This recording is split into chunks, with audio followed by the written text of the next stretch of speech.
الحبايب الغاليين، عايز اقول لكم ان انا في قمة الانبهار والاعجاب الشديد بيهم جدا. بقدر الله سبحانه وتعالى انا اتمنى بصراحة ان انا اشوف ولادي زيهم تماما يعني. كمان ان هو بيدر عليه عائد وعائد مجزي.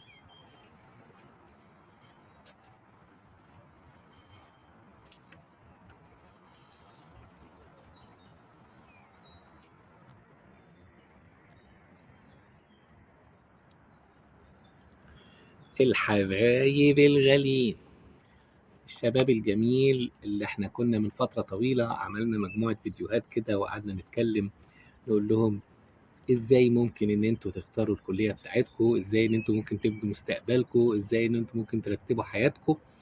انا هحكي لكم عن بعض النماذج الشبابية اللي انا قابلتها الفترات اللي فاتت وبأمانة عايز اقول لكم ان انا في قمة الانبهار والاعجاب الشديد بيهم جدا.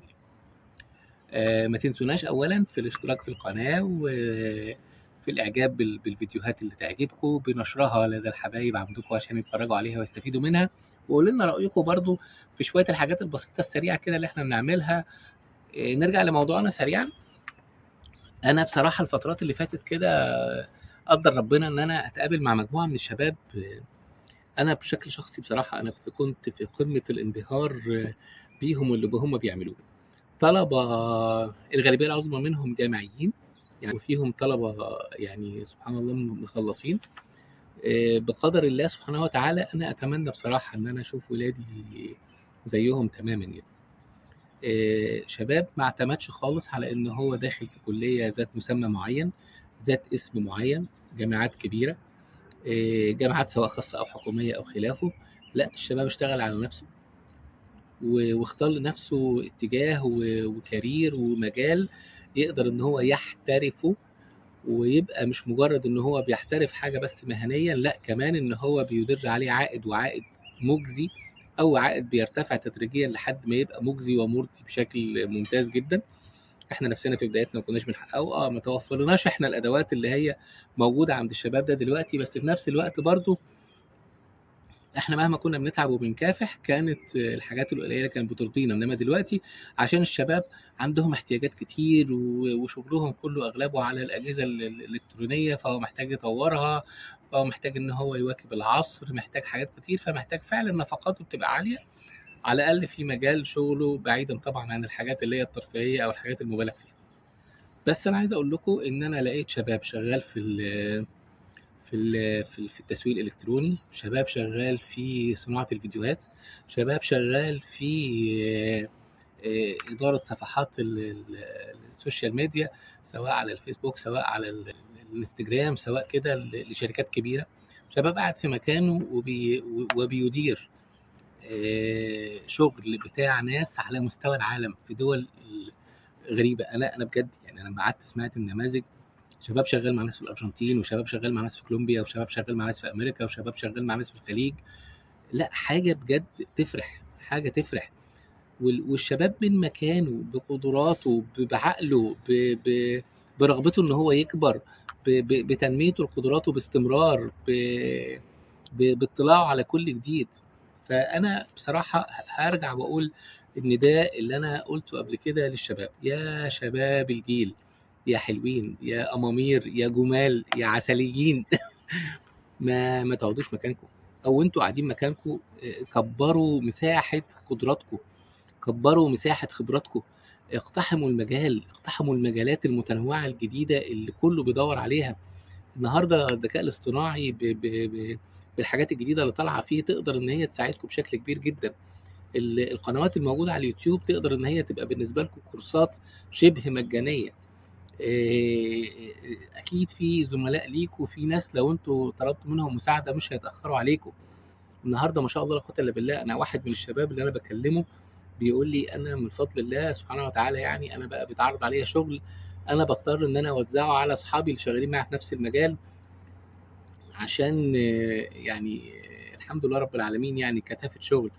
فيا جماعه، ما نداء للشباب ونداء للابهات والامهات: ما تخليش ابنك او بنتك يتوقفوا عند الكتاب المدرسي او عند المنهج الجامعي او عند المذكرات الجامعيه او عند كده.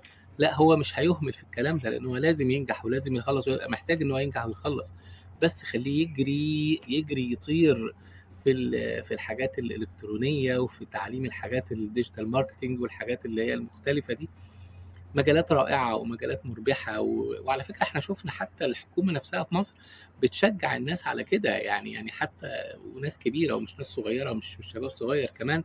فرسالة أولياء الأمور: ما توقفوش ولادكم عند طموح معين، خلوهم يجروا ويلامسوا عنان السماء في كل ما هو جديد. لأن فعلا فعلا فعلا النهاردة فرص الشغل اللي احنا ممكن نوفرها لأولادنا بنفسنا، او اللي ولادنا ممكن يوفروها عن طريق الامور العاديه او الطرق العاديه، ما بقتش موجوده وبقت محدوده جدا وبقت كمان مش مجزيه. النهارده الشاب بنفسه يقدر ان هو يعمل عائد كويس قوي لنفسه بتعبه بكده، برفع قدراته. فيا شباب ما تبخلوش على نفسكم، معاكم وقت كبير جدا على فكره. اللي انا ملاحظه واللي انا يعني في كلامي حتى مع مجموعه الشباب اللي انا كنت قابلتهم، وعلى فكره منهم ناس فضل من ربنا الحمد لله رب العالمين، يقولوا لي احنا كنا اتفرجنا على الفيديوهات القديمه بتاعتك وتاثرنا ببعض الافكار. انا مش هقول طبعا ان انا يعني اللي وجهتهم، لا، هم ما شاء الله لولا ان هم عندهم هذه القدره وهذه الرغبه هم ما كانوش كده، يعني راحوا في الحته دي. بس الحمد لله رب العالمين، الواحد بيحمد ربنا ان هو كان سبب ان هو يقول كلمتين ممكن يكونوا اثروا بعض اولياء الامور او بعض الشباب، ودي حاجه كويسه.